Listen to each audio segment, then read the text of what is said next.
Durante la gran batalla naval de Riachuelo, la escuadra paraguaya cayó, pero un joven marino sobrevivió.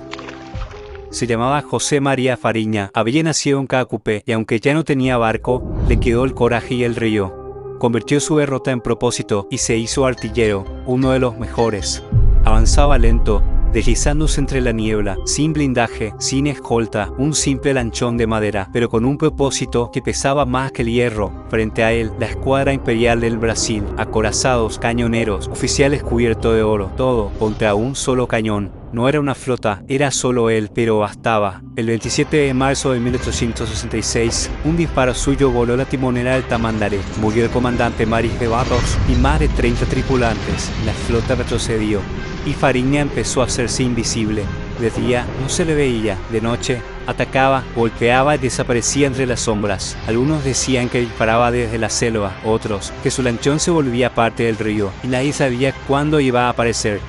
Pero el imperio también miraba desde el cielo y Fariña levantó la vista, no pidió ayuda, inventó una solución. Subió un cañón al árbol, con cuerdas, esfuerzo y locura, el primer cañón antiaéreo de la guerra. El mariscal López lo condecoró, pero su mayor medalla fue el rumor que empezó a crecer, el fantasma del Paraná. Dicen que en noches silenciosas todavía se escucha un disparo lejano.